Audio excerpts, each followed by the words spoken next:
Hello friends, कैसे हैं आप लोग? एकदम अच्छे? हाँ बेटा, मैं एकदम अच्छा हूँ।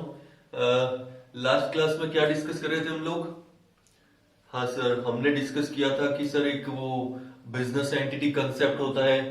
चिंटू अलग है, चिंटू स्वीट्स अलग है। दोनों के बीच में एक वॉल है जिसका नाम है बिजनेस एंटिटी कॉन्सेप्ट। और ये बिजनेस एंटिटी कॉन्सेप्ट कहता है कि मालिक और उसका बिजनेस अलग अलग होंगे और उनके ट्रांजेक्शन्स को अलग अलग रिकॉर्ड किया जाएगा। अगर हमें बिजनेस का प्रॉफिट कैलकुलेट करना है तो सिर्फ बिजनेस की अकाउंटिंग बिजनेस के पॉइंट ऑफ व्यू से की जाएगी, मालिक के ट्रांजेक्शन्स उसके अंदर इन्वॉल्व नहीं किए जाएंगे। ये बात आपको क्लियर हुई?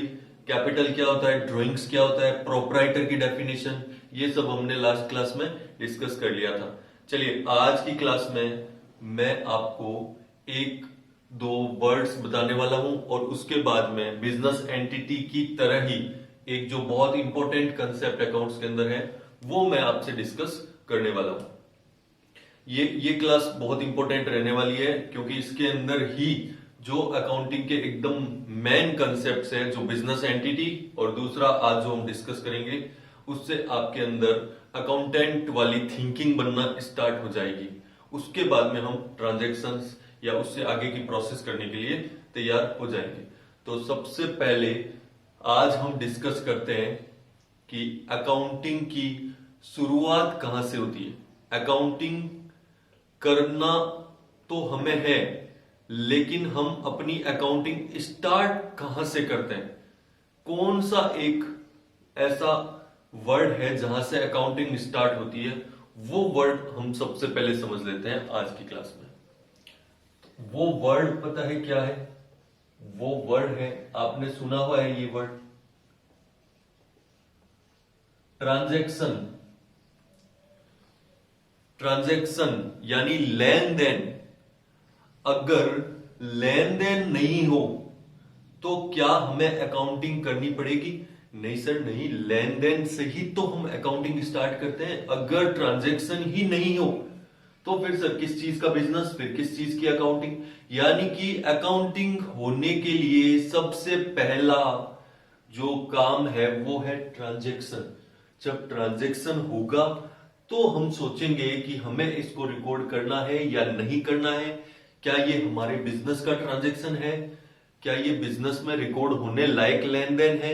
यानी कि सबसे पहले आपको ये समझना जरूरी है, कुछ भी हम रिकॉर्डिंग या कुछ अकाउंटिंग चालू करें, प्रॉफिट सेल, परचेज सेल, कुछ भी स्टार्ट करें, उससे पहले आपको पता होना चाहिए कि ट्रांजैक्शन क्या होता है। हाँ सर, ट्रांजैक्शन तो हमें पता है, ट्रांजैक्शन यानी लेन देन।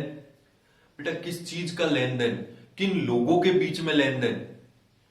बिजनेस के पॉइंट ऑफ व्यू से हम हमें पढ़ना है बिजनेस ट्रांजैक्शन क्या होता है। तो बेटा transaction is an economic activity. बहुत ध्यान से समझना इसको, एकदम सिंपल सा है। Transaction is a economic activity between two persons. Between two persons, कम से कम कितने लोग चाहिए? दो लोग चाहिए सर, दो लोग। सर एक आदमी के बीच में भी तो ट्रांजैक्शन हो सकता है। बेटा कैसी बातें कर रहे हो, एक अकेला आदमी ट्रांजैक्शन कैसे करेगा? चलो आपको एक एग्जांपल बताते हैं। ये बेटा मैं मार्कर का बिजनेस करता हूं। ये क्या है? मार्कर है। ये मैं लेफ्ट हैंड मेरा सेलर है, राइट हैंड मेरा बायर है। लेफ्ट हैंड ने मार्कर राइट हैंड को सेल कर दिए और ये आगे राइट हैंड के पास में। लेन देन हुआ? हाँ सर, हुआ हुआ। क्या ये ट्रांजैक्शन है?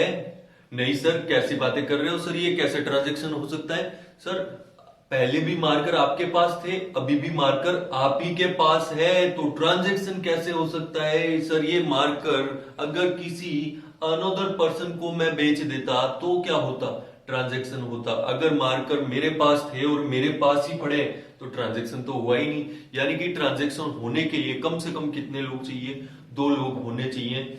और ट्रांजैक्शन मैंने बोला it is a economic activity, यानी एक फाइनेंशियल एक्टिविटी होती है। सर फाइनेंस नहीं हो तो क्या ट्रांजैक्शन नहीं होगा? मान लो चिंटू ने अपना दुकान स्टार्ट किया, Chintu sweets, Messrs Chintu sweets, और चिंटू का दोस्त मिंटू, चिंटू मिंटू दोनों बैठे हुए हैं और खूब सारी बातें कर रहे हैं। मिंटू ने उसको बहुत सारी टिप्स दी, क्योंकि चिंटू की नई दुकान है। मिंटू बता रहा है कि कैसे बिजनेस करना चाहिए, कैसे कस्टमर्स आएंगे, कस्टमर्स को अट्रैक्ट करने के लिए क्या करना चाहिए। सारी प्लानिंग हुई, उनके बीच में खूब सारी बातचीत हुई। क्या ये ट्रांजेक्शन होगा?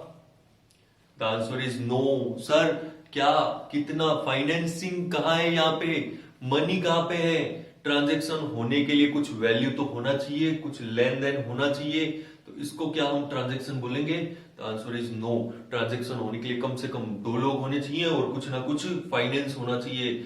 यानी कि जैसे मान लो मैं बिजनेस करता हूं और मैं बिजनेस के लिए गुड्स परचेज करता हूं अपने सप्लायर से, तो मैं हो गया, सप्लायर हो गया। कितने लोग? दो लोग हो गए। कितनी वैल्यू के गुड्स खरीदे? It is a transaction, example of transaction.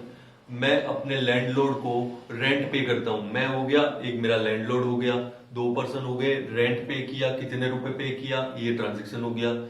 मैं अपने वर्कर्स को सैलरी देता हूं, मैं अपने कस्टमर्स को गुड्स सेल करता हूं। मान लो मुझे फर्नीचर की जरूरत है, मैं फर्नीचर सेलर के पास जाता हूं और उससे फर्नीचर परचेज कर लेता हूं। यानी कि हर एक ट्रांजेक्शन के अंदर कम से कम क्या लोग? दो लोग इन्वॉल्व है, दो लोगों के बीच में ट्रांजेक्शन होता है, कभी अकेले आदमी के बीच में ट्रांजेक्शन नहीं होता है। इसलिए सर चिंटू और चिंटू स्वीट्स के बीच में क्या ट्रांजेक्शन हो सकता है? आपको बताना है ये। यस सर, हो सकता है। क्यों? क्योंकि चिंटू अलग है, चिंटू स्वीट्स अलग है, मालिक और उसका बिजनेस हमेशा अलग अलग होगा। और अगर ये दोनों लोग अलग अलग है तो इनके बीच में ट्रांजेक्शन हो सकता है। और क्या ट्रांजेक्शन होता है? चिंटू अगर पैसे लगाता है तो हम बोलते हैं कैपिटल, चिंटू अगर पैसे निकाल लेता है तो हम उसको बोलते हैं ड्रॉइंग्स। यानी कि ये ट्रांजेक्शन हो सकता है।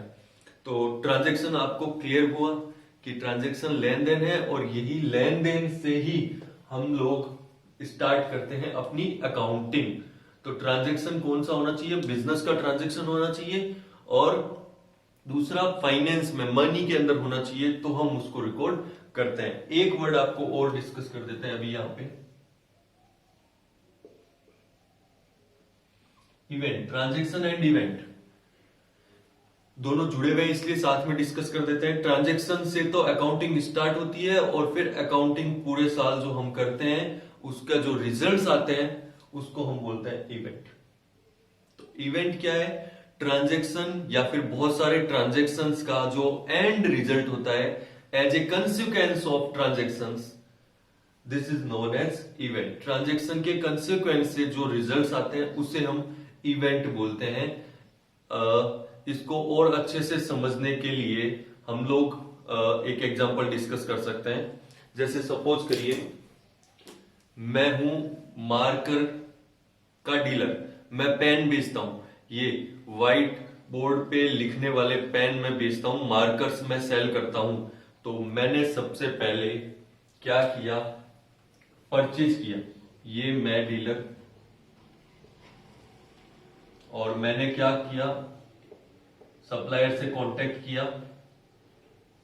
ये सप्लायर, सप्लायर ने मुझे क्या सेंड कर दिए? मार्कर सेंड कर दिए। और मैंने सप्लायर से कितने मार्कर खरीदे? मैंने इस सप्लायर से मार्कर खरीद लिए। ये मार्कर के बॉक्स है।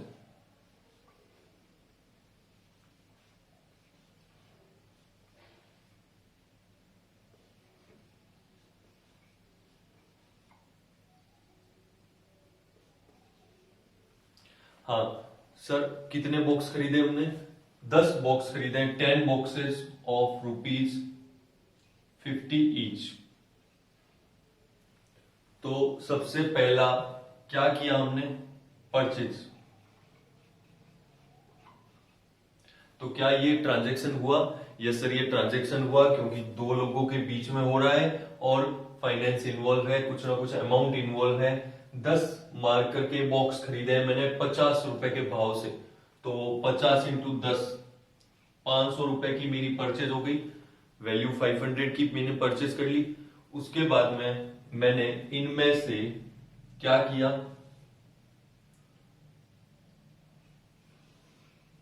ये जो 7 बॉक्स है, ये मैंने, मेरा एक कस्टमर है, क्योंकि मैं मार्कर का डीलर हूं, तो लोग मेरे से मार्कर खरीदते हैं।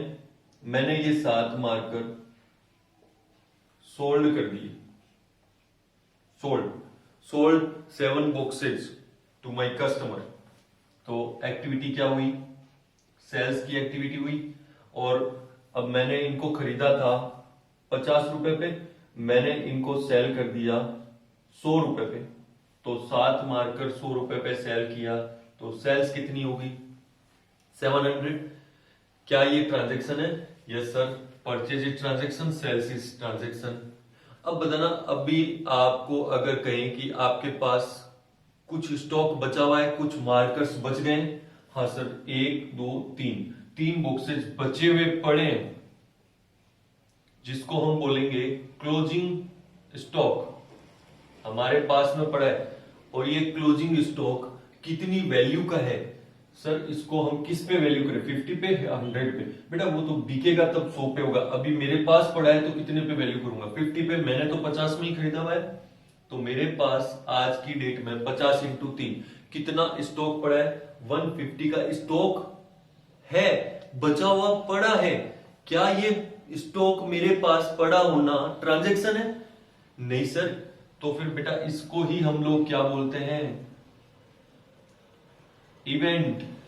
It is event. मैंने परचेज किया, सेल किया, अब मेरे पास एक पर्टिकुलर डेट को इतना सामान बचा हुआ पड़ा है, स्टॉक होना, इट इज ए इवेंट। उसके बाद में अभी देखिए, आपने 700 रुपए का सामान खरीदा और उसमें से 500 रुपए का आपने सामान खरीदा, उसमें से 150 का बचा हुआ पड़ा है। तो यानी कि आपने बेचा कितने का? 350 का सामान बेचा, और आपने उसको सीधा क्या किया? 50 का 100 डबल किया। तो आपको यहां पे 700 माइनस 350 इक्वल टू 350 का क्या हो गया आपको? सर ये प्रॉफिट हो गया हमारे को। पर मार्कर के बॉक्स पे 50 रुपीज कमा लिए कि नहीं आपने? 50 में खरीद के 100 में बेचा है, तो 50 इंटू 7, ऐसे भी देख सकते हैं 50 इंटू 7। तो आपको मार्कर खरीदा, मार्कर बेचा, इस एक्टिविटी से आपको प्रॉफिट हो गया। प्रॉफिट होना कोई ट्रांजैक्शन है? सर नहीं, ये ट्रांजैक्शन जो हमने किए उनका रिजल्ट है। यानी कि profit of ₹350 is also an event. तो ये जो मैंने परचेज सेल किया, ये तो मेरे क्या हो गए? ट्रांजैक्शंस।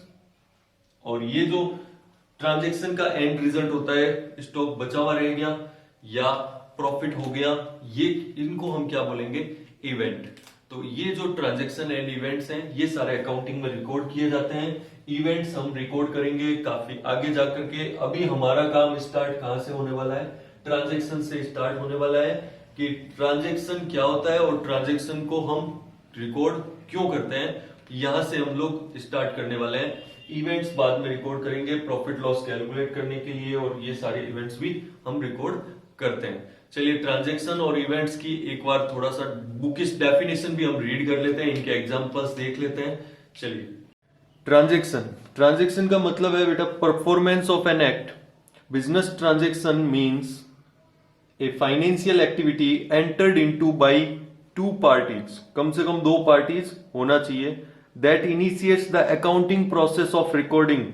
और बेटा जैसे ही ट्रांजैक्शन होता है वहीं से रिकॉर्डिंग की प्रोसेस अपनी स्टार्ट होती है। It is expressed in terms of money, और जो ट्रांजैक्शन होता है वो मनी टर्म्स के अंदर एक्सप्रेस होना चाहिए। एग्जांपल्स है purchase of goods, sale of goods, payment of salaries to workers, payment of rent, receipt of interest. यानी कि बहुत सारे ऐसे ट्रांजेक्शन्स हैं जिनके अंदर आप दो लोगों का इन्वॉल्वमेंट होता है और जिनको हम मनी टर्म्स में मेजर कर सकते हैं। वो सारे अपने बिजनेस ट्रांजेक्शन्स आते हैं जिनको हमें अकाउंटिंग में रिकॉर्ड करना है। What is event? Happening as a consequence. Event यानी कि बहुत सारे ट्रांजेक्शन या फिर किसी एक ट्रांजेक्शन का जो रिजल्ट होता है उसे हम इवेंट बोलते हैं। Event is the result of a transaction और transactions entered by the enterprise during the year. और अभी हमने जैसे समझा था कि जो हमने परचेज सेल वगैरह ट्रांजेक्शंस किए और उसमें से फिर जो अपने पास क्लोजिंग स्टॉक बच गया या फिर जो हमने प्रॉफिट अर्न किया वो हमारे इवेंट्स कहलाते हैं। चलिए, तो ये तो दो वर्ड्स ट्रांजैक्शन एंड इवेंट हमने समझे। ट्रांजैक्शन एंड इवेंट्स के अलावा और भी बहुत सारे वर्ड्स आएंगे, क्योंकि अकाउंटेंसी नया सब्जेक्ट है आपके लिए, तो धीरे धीरे वर्ड्स हम समझते जाएंगे। अगर मैं सारी टर्म्स, सारे वर्ड्स अगर आज डिस्कस करवाऊं तो कोई मतलब नहीं है। हमें पहले जरूरत थी कि सर लेन देन क्या होता है, लेन देन हम क्यों रिकॉर्ड करते हैं, तो इसलिए हमने लेन देन क्या होता है वो समझा। अभी हम और वर्ड्स जैसे जैसे बीच में आते रहेंगे उस दौरान हम समझते रहेंगे। बेटा सारे वर्ड्स अगर एक साथ समझेंगे तो उनका जब प्रैक्टिकल एप्लीकेबिलिटी आएगा तब तक वो वर्ड्स हम भूल चुके होंगे। इसलिए जैसे जैसे प्रैक्टिकली चलेंगे वैसे वैसे जो वर्ड्स आते जाएंगे वो हम डिस्कस करते जाएंगे। जैसे आज की क्लास में हमने 2 वर्ड डिस्कस किए, ट्रांजैक्शन एंड इवेंट, उसी तरह नेक्स्ट क्लास में भी 1-2 वर्ड हम डिस्कस करते रहेंगे। अभी एक बहुत इंपॉर्टेंट हम कंसेप्ट डिस्कस करने वाले हैं। कंसेप्ट का नाम है मनी मेजरमेंट कॉन्सेप्ट। जैसे हमने डिस्कस किया था बिजनेस एंटिटी कंसेप्ट क्या होता है, वैसे ही एक और कंसेप्ट है मनी मेजरमेंट कंसेप्ट। नाम से ही पता चल रहा है कि सर मनी मेजरमेंट यानी कि पैसा है तो ठीक है, पैसा नहीं तो कुछ नहीं। ये एक ऐसा कंसेप्ट है जिसमें इमोशंस की कोई वैल्यू नहीं है, इमोशन लेस कंसेप्ट है, जो एकदम आप इसको कह सकते हो कि सर ये तो बड़ा सेल्फिश टाइप का है। हाँ बेटा हाँ, अकाउंटिंग के अंदर यही चलता है कि अगर ट्रांजैक्शन को मनी में मेजर कर सकते हैं तो उसको रिकॉर्ड करेंगे, अदरवाइज रिकॉर्ड नहीं करेंगे, चाहे भले वो कितना ही इंपॉर्टेंट क्यों ना हो। जैसे देखिए हमने लास्ट क्लास में देखा था कि चिंटू ने अपना नया बिजनेस स्टार्ट किया, चिंटू स्वीट्स। तो चिंटू स्वीट्स का इनॉग्रेशन होने को जब था तो चिंटू ने कुछ वीआईपी पर्संस इनॉग्रेशन के लिए लोग बुलाते हैं, तो उसने कुछ इनॉग्रेशन के लिए कुछ लोगों को बुलाया, बहुत सारे रिलेटिव्स वगैरह, गेस्ट वगैरह, फ्रेंड्स वगैरह उसके आए हुए हैं शॉप के ऊपर, क्योंकि आज इनॉग्रेशन होने वाला है। और जब इनॉग्रेशन होता है तो इनॉग्रेशन में सर हाँ वो फीता काटा जाता है, उसके बाद में सर कुछ स्पीच वगैरह भी हो सकती है, या फिर जो गेस्ट वगैरह आते हैं वो पता है चिंटू को उन्होंने क्या दिया, ब्लेसिंग्स। उन्होंने चिंटू को क्या दिया, ब्लेसिंग्स दी, आशीर्वाद दिए अपने। एक जो गेस्ट आया था उसने बोला कि आपका बिजनेस पूरा फले फूले, पूरे स्टेट के अंदर आपका बिजनेस एक्सपेंड हो जाए। एक आया उसने उससे भी ऊपर बढ़ के उसने कहा कि पूरे इंडिया में आपका बिजनेस बढ़ जाए। और एक आया वो उससे भी ऊपर, उसने बेटा क्या कहने में क्या जाता है ना, जब भी हम भी जाएंगे कहीं तो अच्छा ही बोलेंगे ना दूसरे के लिए। तो उसने बोला कि आपका बिजनेस इंटरनेशनल हो जाए, मल्टीनेशनल कंपनी में कन्वर्ट हो जाए आपका बिजनेस पूरी दुनिया के अंदर फैल जाए। ऐसे ऐसे आशीर्वाद या इसके अलावा भी और बहुत सारे अच्छे अच्छे आशीर्वाद चिंटू को मिले। कब मिले, उस पार्टी के अंदर मिले जो इनॉग्रेशन पे उसने रखी थी। तो आप मुझे ये आंसर दीजिए कि ये फर्स्ट डे, आज इनॉग्रेशन बिजनेस स्टार्ट हो चुका है और चिंटू को फर्स्ट डे क्या मिला सर, बहुत सारा, इतना सारा नहीं, इतना सारा आशीर्वाद मिला है, इतना सारा आशीर्वाद सर चिंटू को फर्स्ट डे ही। चिंटू तो सक्सेसफुल हो गया सर, एक दिन में रातों रात सक्सेसफुल हो गया। क्या इसकी सक्सेस को, इसकी इन ब्लेसिंग्स को आप लोग बुक्स में रिकॉर्ड करना चाहोगे? हाँ सर कर लेते हैं ना। तो रिकॉर्ड करने के लिए क्या इन ब्लेसिंग्स को आप वैल्यू में, मनी में मेजर कर सकते हो कि आपको जो आशीर्वाद मिले, जो ब्लेसिंग्स मिली, उनकी वैल्यू कितनी है? नहीं सर, ये कैसे पॉसिबल है, वैल्यू में मेजर नहीं कर सकते सर। आशीर्वाद तो बहुत ज्यादा वैल्यूएबल होता है, लेकिन सर कितने का होता है? 10,000 का होता है, 50,000 का होता है, या 1 लाख का होता है? Can you measure? The answer is no. आशीर्वाद ब्लेसिंग्स जरूरी है, मिलती है अपने को, लेकिन उनको मनी में मेजर नहीं कर सकते। और अकाउंटिंग क्या कहता है, मनी है तो हनी है, यानी कि पैसा है तो रिकॉर्ड करेंगे। जैसे आपको पता है कि प्यासा पानी के पीछे भागता है, भूखा भोजन के पीछे भागता है। अकाउंटिंग किसके पीछे भागता है, मनी के पीछे भागता है। ये फंडा याद रखना। अकाउंटिंग के अंदर जिन ट्रांजैक्शन को मनी में वैल्यू किया जा सकता है, मेजर किया जा सकता है, उन्हीं को हम रिकॉर्ड करेंगे। और ऐसे सारे ट्रांजैक्शंस जो मनी में मेजर नहीं हो सकते, हालांकि बिजनेस के लिए जरूरी है, बिजनेस को बहुत फायदा देंगे, मैटीरियली इफेक्ट करेंगे बिजनेस को, बट फिर भी हम उनको रिकॉर्ड नहीं करेंगे। हम अकाउंटिंग के अंदर रिकॉर्डिंग की बात सिर्फ तभी करेंगे जब क्या है, मनी मेजरमेंट है। इसलिए मोस्ट इंपोर्टेंट कंसेप्ट है, those transactions which can be measured in terms of money are recorded in the books of accounts, and those transactions which can not be measured in terms of money need not to be recorded. जैसे चलिए blessing का मैंने आपको एक example दिया, उसी तरह मैं एक दो एग्जांपल आपको और देता हूं। मान लीजिए, सपोज कीजिए कि ये चिंटू ने बिजनेस स्टार्ट किया और चिंटू के दोस्त मिंटू ने भी बिजनेस स्टार्ट किया, ठीक है। अब चिंटू जो है वो मतलब बहुत ही एक अच्छे बैकग्राउंड से बिलोंग करता है। उसके जो रिलेशंस है, उसके जो लिंक्स हैं, वो बड़े बड़े लोगों के साथ में है। उसके लिंक्स टाटा बिरला जैसे लोगों के साथ में है। और मिंटू है, उसने बिजनेस स्टार्ट किया लेकिन उसके ऐसे कोई लिंक नहीं है। तो चिंटू, अब बताना चिंटू को लिंक्स का क्या फायदा होने वाला है। चिंटू कभी भी उन लोगों से कांटेक्ट कर सकता है, वो कुमार मंगलम बिरला, बिरला ग्रुप के जो चेयरमैन है उनसे कांटेक्ट कर सकता है, टाटा से कांटेक्ट कर सकता है। तो क्या होने वाला है कि वो उन लोगों के जरिए कुछ बड़े प्रोजेक्ट्स अपने बिजनेस को दिलवा सकता है कि नहीं। हाँ सर, हाँ, बहुत फर्क पड़ेगा। यानी उसके चिंटू के लिंक्स बहुत अच्छे हैं, उसकी नेटवर्किंग बहुत अच्छी है, जबकि मिंटू की नेटवर्किंग उतनी अच्छी नहीं है। बिजनेस तो उन्होंने एक जैसा स्टार्ट किया है, कैपिटल भी एक जैसी लगाई है, लेकिन अच्छा, टाटा बिरला ने उसको ना चिंटू को कुछ पैसे दिए ना मिंटू को पैसे दिए, दोनों को कुछ भी नहीं मिला, दोनों को अपने दम पे बिजनेस स्टार्ट करना था, कर लिया। लेकिन अभी चिंटू के लिंक्स अच्छे हैं। मुझे ये बताइए कि चिंटू को अपने लिंक से, अपनी नेटवर्किंग से फायदा होगा कि नहीं होगा। The answer is yes. But क्या हम इसको बुक्स में रिकॉर्ड करेंगे, क्या हम अकाउंट्स में इसको रिकॉर्ड करेंगे? द आंसर इज नो, क्योंकि इस नेटवर्किंग को अमाउंट में, रुपीज के अंदर मेजर नहीं कर सकते। जो चीजें रुपीज में मेजर नहीं कर सकते उनको हम बुक्स में रिकॉर्ड नहीं करते हैं। ये हमें कहता है मनी मेजरमेंट कॉन्सेप्ट। और एग्जांपल मैं आपको दे सकता हूं। जैसे सपोज करिए कि आप 10 साल से बिजनेस कर रहे हो और एक आदमी जो अभी 1 साल से बिजनेस स्टार्ट किया है, उसने भी कहीं से किसी तरह से जुगाड़ लगा लगू के उसने अपने बिजनेस को आपके बराबर कर लिया।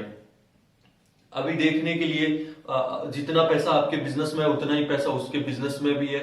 उसके पास भी वो सारे रिसोर्सेज है जो आपके पास है, मशीनें वगैरह, यानी कि फिजिकली सारे रिसोर्सेज उसने आपके बराबर कर लिए। लेकिन आपके पास जो वर्क फोर्स है, जो आपकी लेबर है, जो वर्कर्स है, वो 10 साल के एक्सपीरियंस्ड वर्कर्स हैं। उसके वर्कर्स अभी कभी आते हैं कभी चले जाते हैं, टिकते नहीं है, नया बिजनेस है, ट्रेंड नहीं है, स्किल्ड नहीं है उनके अंदर। लेकिन आपके वर्कर्स बहुत एक्सपीरियंस्ड है, स्किल्ड है, टैलेंटेड है, काम का तजुर्बा है उनको। तो क्या आप अपने वर्कर्स को बुक्स में रिकॉर्ड कर सकते हो? यानी कि आपके वर्कर्स यानी आपके ह्यूमन रिसोर्सेज, जो आपका मैन पावर है, उस मैन पावर को, ह्यूमन रिसोर्सेज को क्या बुक्स में रिकॉर्ड किया जा सकता है कि ये सर हमारी इतनी वैल्यू के ह्यूमन रिसोर्सेज है हमारे पास में?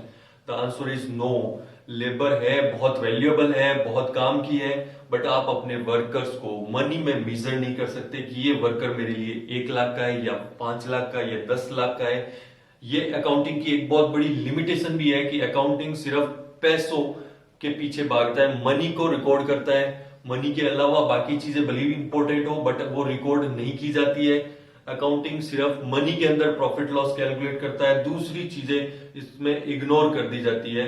बट मनी मेजरमेंट कंसेप्ट यही कहता है कि अगर ट्रांजेक्शन्स को मनी में मेजर किया जा सके तो हम उसे रिकॉर्ड करेंगे, अगर मनी में मेजर नहीं कर सकते तो हम उसको रिकॉर्ड नहीं कर सकते हैं। तो क्लियर हुआ आपको मनी मेजरमेंट प्रिंसिपल।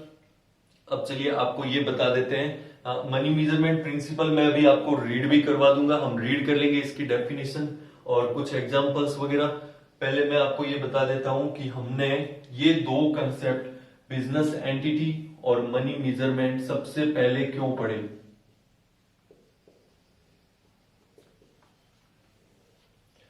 एक है बिजनेस एंटिटी कंसेप्ट, दूसरा है मनी मेजरमेंट कंसेप्ट। अभी तक मैंने आपको कुछ नहीं करवाया, सिर्फ दो कंसेप्ट समझाए हैं।